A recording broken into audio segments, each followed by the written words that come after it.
Om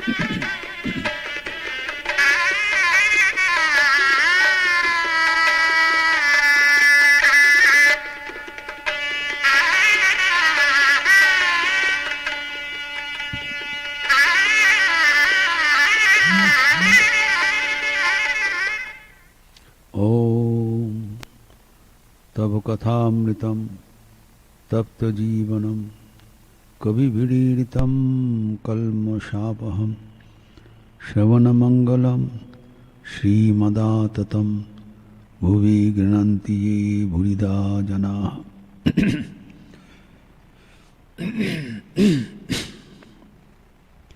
Let us resume our discussion on Sri Ramakrishna's spiritual discourses with his intimate devotees at the Dakshineshwar temple premises on 27th of December 1884.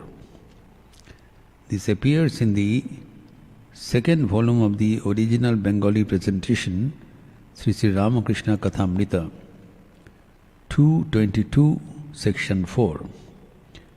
Under section 105 of the second volume of the Hindi translation, Sri Ramakrishna Bachanamrit, 205.4, and under chapter 35 of the English rendering, the Gospel of Sri Ramakrishna. The highest spiritual realization is to see God around us. This is the topic we have been discussing. Let us recapitulate.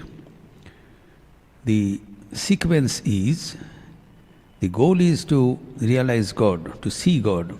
God realization has been categorically clarified by Sri Ramakrishna.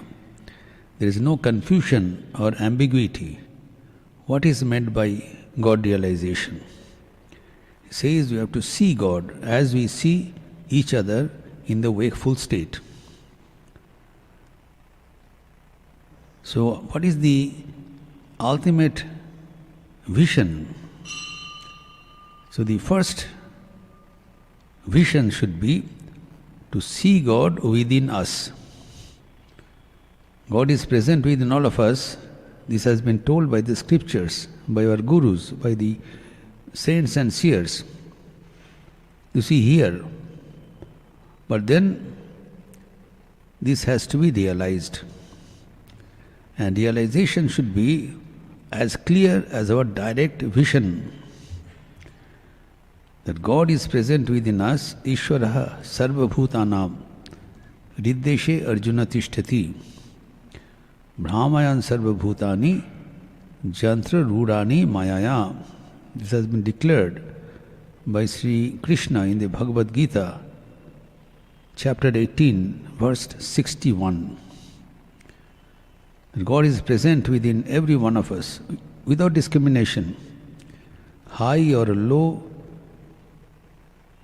virtuous or sinner, men and women, Indian and foreign, everywhere, every human being carries the living presence of God within its heart. Not only the God is not passive, God is running the show like a mechanic runs a machine, like a driver drives a vehicle. Driver is not inactive sitting within the car. Unless the driver drives, the car will not move an inch. So first of all, we are not able to see God within. Secondly, we are not able to recognize or acknowledge or even know, much less thank God for running the show. He is running the show within. It is a misnomer to think that I am the doer.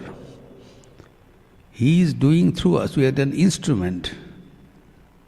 Like a vehicle. Vehicle is an inert thing. It cannot run on its own unless it is run by a driver. The driver of our vehicle, this body, is God Himself.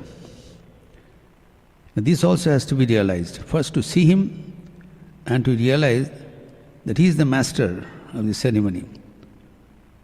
So this has to be realized first, the first sequence. Having realized God within, the next step is to see God around us.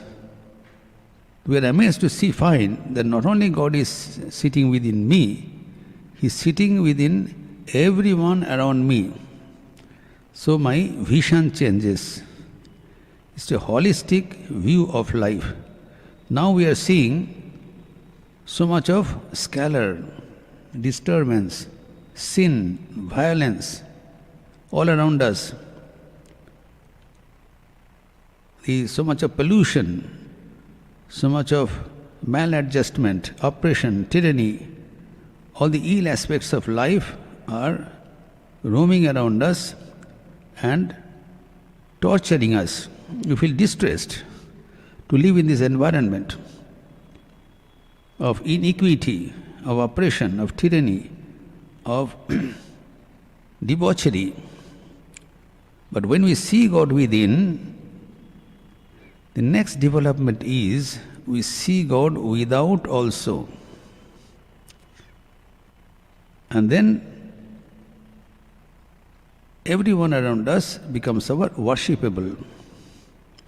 So the question was there, whether the husband can be worshipped as God, as a pativrata, devout wife, worships husband as a God.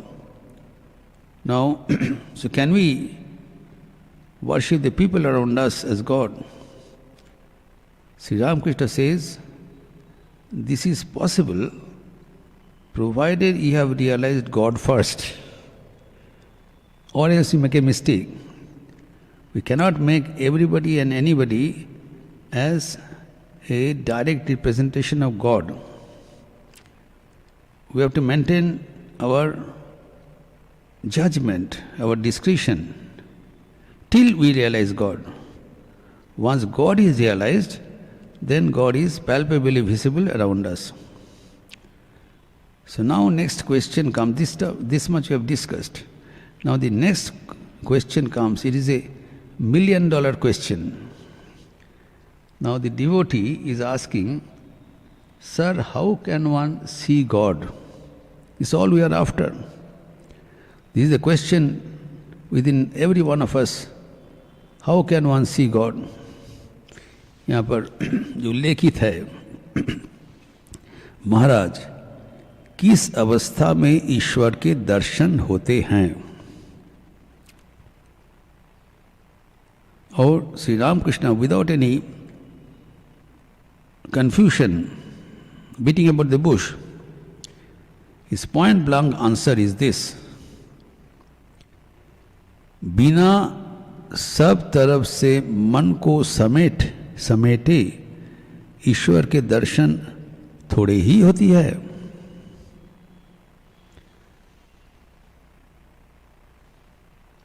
Can you ever see God if you do not direct your whole mind towards Him? See, the condition for seeing God is to collect all our mind and focus it to God. Now, he gives an example. An example he gives from the scriptures. Sri Ramakrishna was an adept in the scriptures also. He used to quote. He says, the Bhagavata speaks about Shukadeva.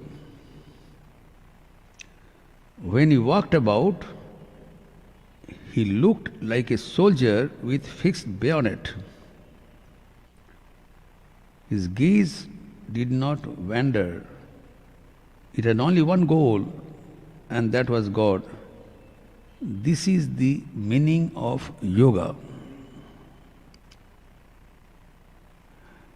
Now, with the example of Sukadeva, he has been compared with a soldier, marching soldier. Soldier carries a bayonet on the shoulder and marches ahead.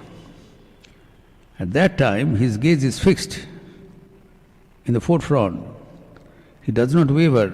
That's not the way of marching. He does not look here and there. Fixed gaze. Similarly, a person who is after God, he does not see anything else. He has got only fixed attention to God. That is the precondition of the mind in order to see God. And that is called yoga.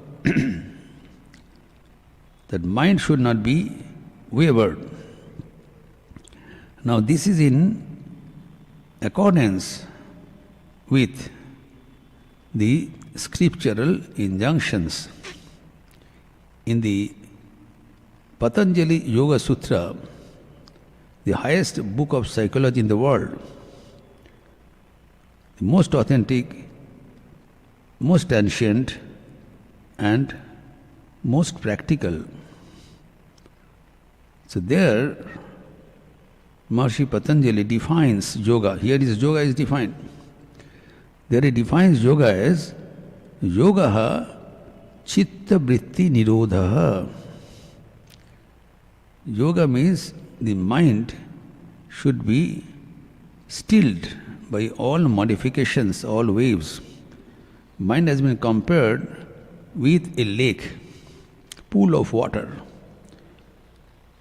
Now if there is continuous ripples and waves in the lake, then we do not see the bottom of the lake.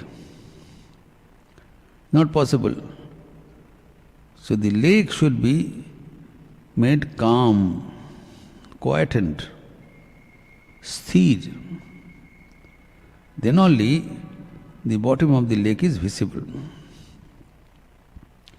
Now it has been said that God is residing within us. Now between God and us, there is this lake present, this lake of my mind. So we have to see God through our mind. You have to understand. In between there is the mind, we have to see God through our mind, provided the mind is permitting us to see Him. That medium should be clean and steady. The water must be motionless, without any ripple. निस्तरंग होना चाहिए. मन हिलते डुलते रहने से उसके भीतर भगवान को दिखाई नहीं पड़ेगा. इधर पूछा है कैसे भगवान को दिखेंगे. सहज आंसर है, आपको मन को शांत करो. Now how you quieten the mind is a different question.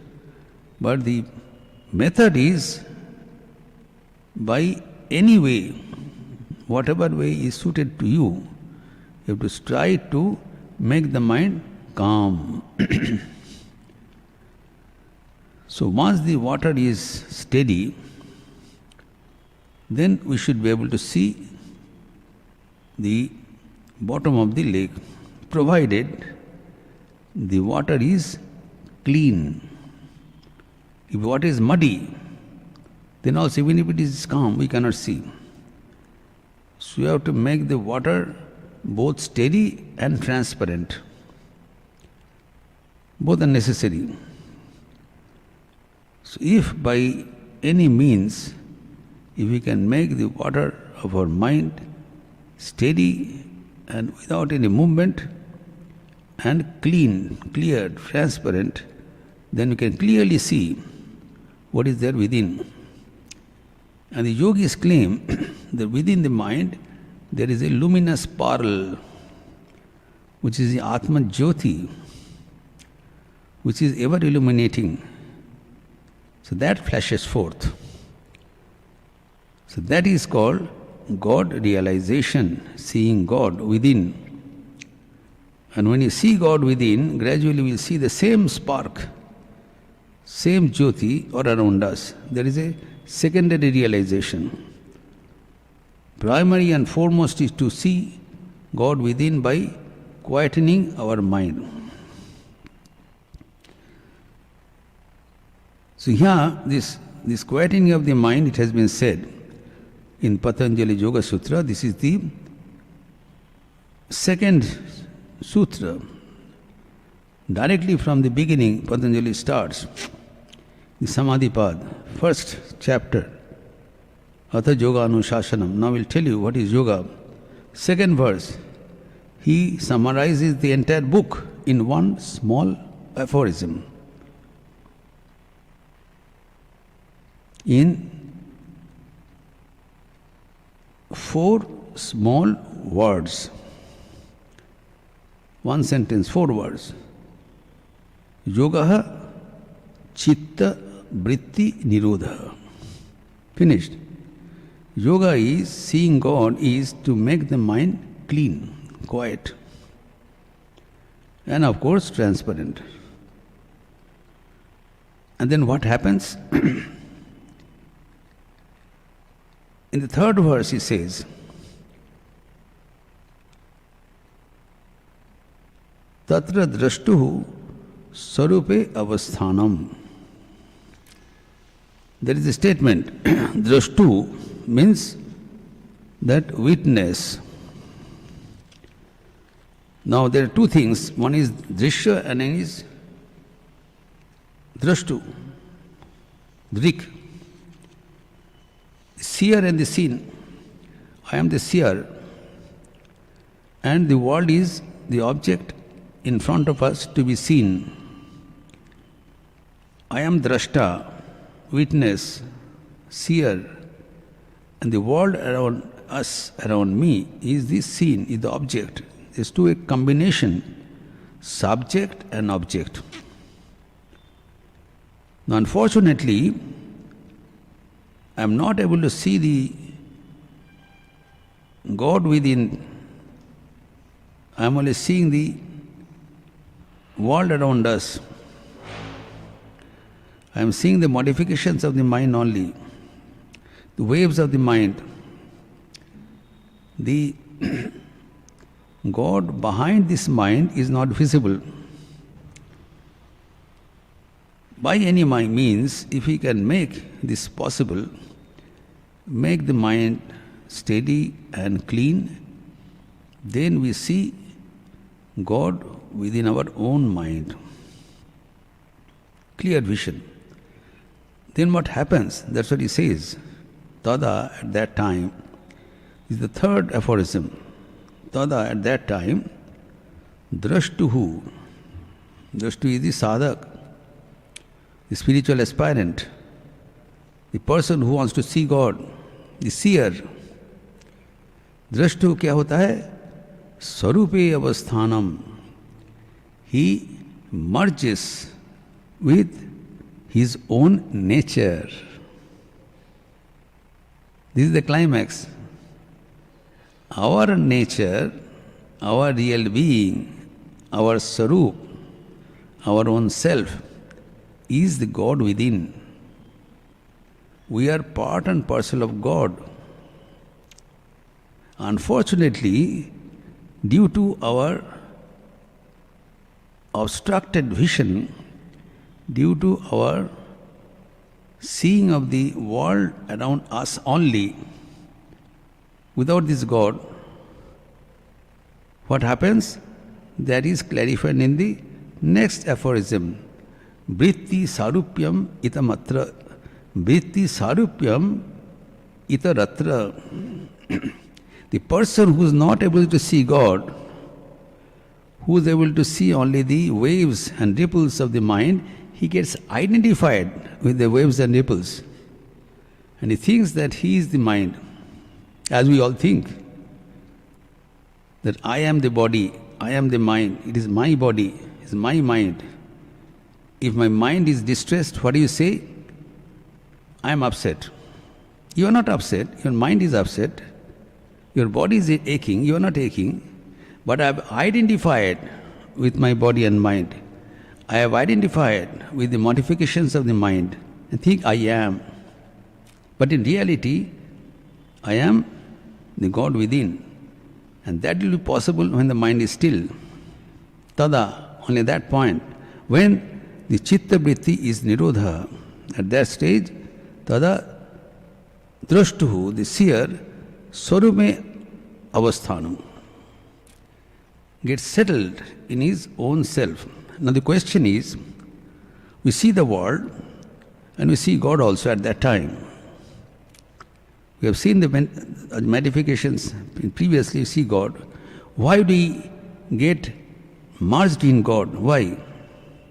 Because God is so beautiful, so attractive, so enchanting that we don't want to leave Him anymore. We love the world. We love people around us. We love the attractions of the world because we have not seen God.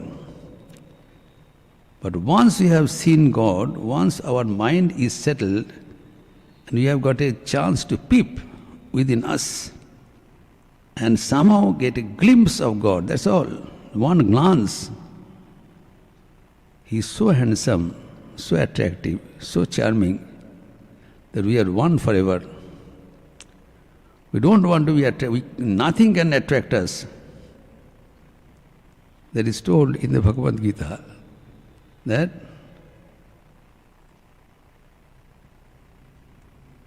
when we get to that stage, then nothing can waver us from God. Jatra sthito nadukhina vichallati jang labdhva chaparam labham manyate nadhikam tatah jasmin sthito nadukhena gurunapi vichallati tad vidyat yogo sanjoga vyogam sa nischena yoktavyo yogo anirvinna chetasa. जंग लब्ध्वा, जिसको प्राप्त होने से चापरम लाभम मन्यते, nothing is superior to that. इसलिए when that stage arrives, we get settled with God, we get identified with God, we don't want to leave Him even for a moment. But till then, what happens? Vritti sarupamitattra. We get identified with the waves, and the waves, the modifications are of both varieties. जो बताया इसके परवर्ती सूत्र में, वृत्तयः पंचतयः क्लिष्टा क्लिष्टाः. These modifications are either making us happy or miserable. Unnecessarily, we are getting disturbed by the push and pull, repulsion and attraction of these waves, making us happy or angry. That disturbs the mind and draws our attention away from God within, makes the vision of God invisible. So that's why Sri Ramakrishna says here, unless you quieten your mind, how can you see God? And what is the example? Example is like Shukadev, that soldier who is marching ahead without looking anything else. His whole attention is one-pointed. When the mind becomes still, then our gaze is to God, and you don't have to concentrate the mind. Mind automatically gets concentrated. Once you bring a piece of iron near a magnet, you need not do anything. The magnetic field will automatically attract the iron. We don't have to do anything. Automatic. So our natural attraction is God is automatic there. We are of the same properties. God and we share the same properties. So that because of these similar properties, we get identified very easily. Water and oil can never mix, but water and milk will mix together. So, so that's why Goswami ji has defined our nature, jiva. Ishvaraha angshaha, jiva avinashi, chetana amala sahaja sukharasi. This is our property. We are the part and parcel of God. not part and parcel of the world. Unnecessarily we have identified ourselves with world, bringing the whole misery in our life. When Goswami says, Ishvara Angsha, we are part and parcel of Ishvara, Jiva, Abhinashi, we are undying, we have conquered, we are beyond birth and death, and we are conscious, Chetana, world is inert, this body and mind is inert, but God within is conscious. We are part and parcel of God, Chetan. We are not Jada. Chetana and then Amala. We are Nishpap, transparent, pure. It's a misnomer thing that we are a sinner. There is no sin around us. Because our nature is Amala, purity, Pavitrata, transparency, cleanliness. We are pure. Without any dirt and dust. Chetana, Amala, and Sahaja Sukha Rasi. We are spontaneously blissful. We are bliss personified. Anand हमारा जीवन का उत्तराधिकार है. Anand Brahmeti Vajanat. We are born in Anand. We exist in Anand. We get merged in Anand. Without Anand, without bliss, without joy, we cannot live a single moment. But the whole mess is due to our trying to seek Anand in the world.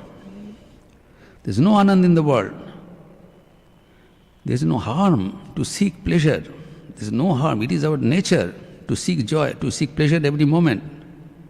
It is not a sin to be happy and joyful. But we should be happy and joyful in ourselves, in Chetan, in God. If we do not do, then we are mistaken. We are cheated. So that is the great cheating going on around us, alluring us for a shade of joy and giving us a slap at the end, giving us bitter frustration. So that's why Sri Ramakrishna says, you make the mind steady and one-pointed and you'll be able to realize God.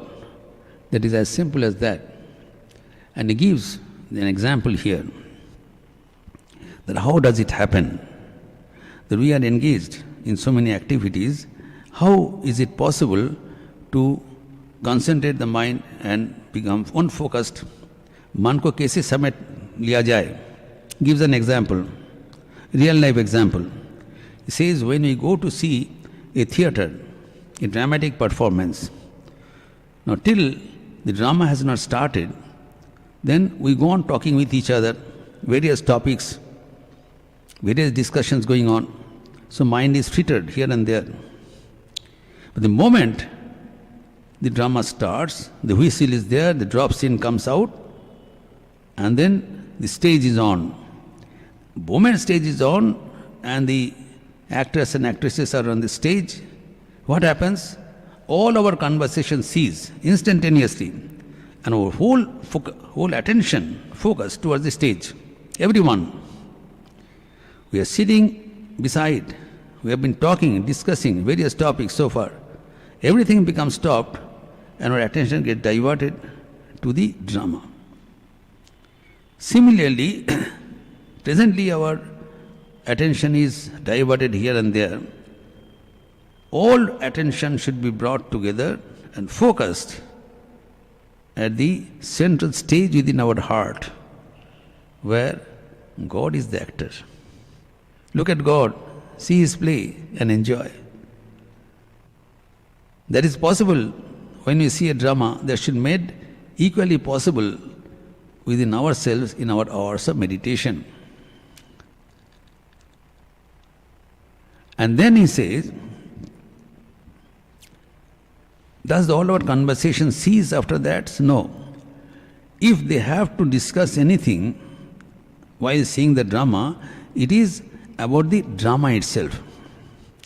We do not discuss anything. Previously we were discussing various topics. Now we discuss everything about the drama. Drama becomes the central topic of our attention, even for discussion.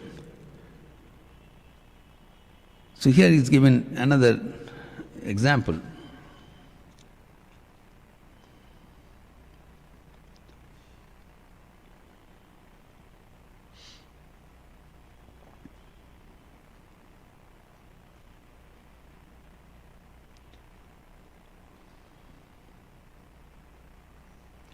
after a drunkard has drunk his liquor, he talks only about the joy of drunkenness. A basic example is given. When a drunkard is drunk, he talks about the joy of drunkenness. Similarly, when a person is drunk with the drink of God, then he likes to share his joy with others, his divine joy, divine bliss with others. But then one has to be selective. Think of God and God alone. That is to be totally, particularly meant to be understand. What is our present problem? We want to get happiness with the joy of God and joy of the world. Mixture we want.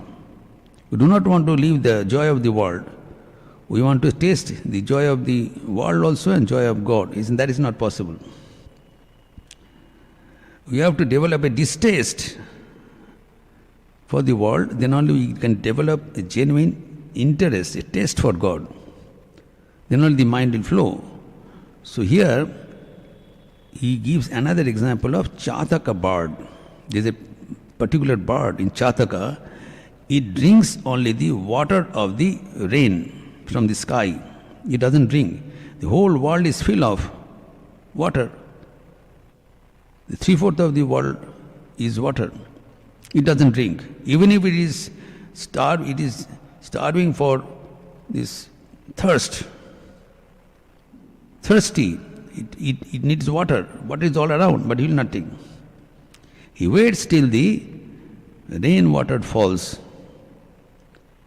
So similarly, a spiritual aspirant should try to satiate its thirst for joy with the divine bliss only. If we satiate our thirst with worldly enjoyment, then our mind is frittered. Mind is to be one-pointed. The Chataka looks at the sky and waits for the joy, for the rainwater. Similarly, we have to fix our mind to God and wait till His grace is received as a spell of shower, and we can quench our thirst plentifully and become beside joy with ourselves. We'll continue further in our next interaction, which will be 2 weeks from now. Niranjanam nityam ananta rupam bhaktanukampa dhrita vigraham vai Ishavataram parameshamidyam tam Ramakrishnam shirasa namama. Om Shanti Shanti Shanti Harihi Om Tat Sat Shri Ramakrishna Arpanamastu.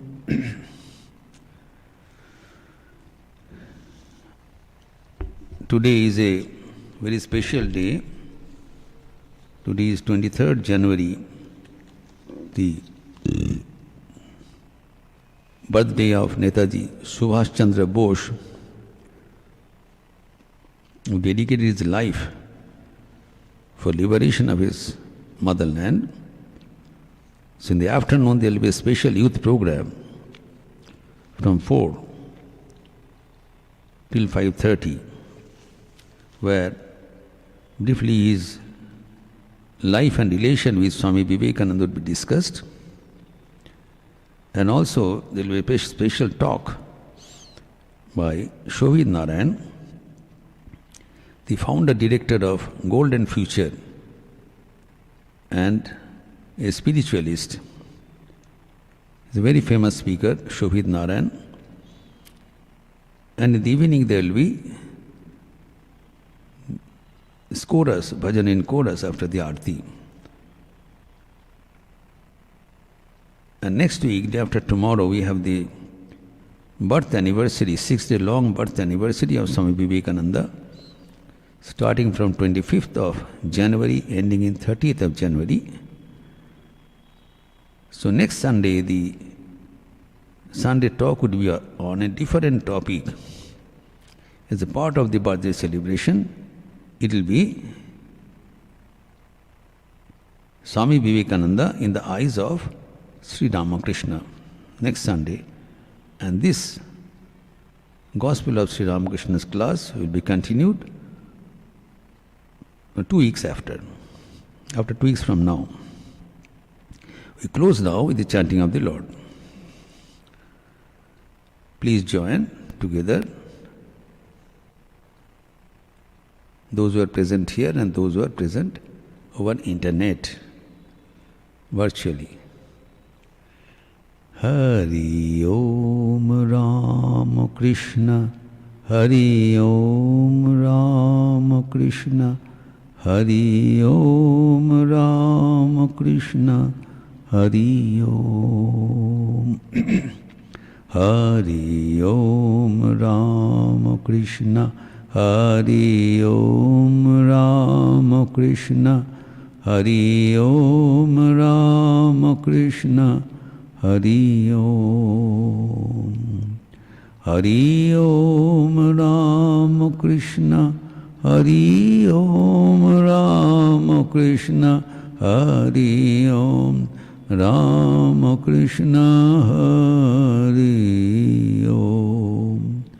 Hari Om Ramakrishna, Hari Om Ramakrishna, Hari Om Ramakrishna, Hari Om. Hari Om Ramakrishna, Hari Om Ramakrishna, Hari Om Ramakrishna, Hari Om. Hari Om Ramakrishna, Hari Om Ramakrishna, Hari Om Ramakrishna, Hari Om. Hari Om Ramakrishna, Hari Om Ramakrishna, Hari Om Ramakrishna, Hari Om. Hari Om Ramakrishna, Hari Om Ramakrishna, Hari Om Ramakrishna, Hari Om. Hari Om Ramakrishna, Hari Om Hari Om Ramakrishna, Hari Om.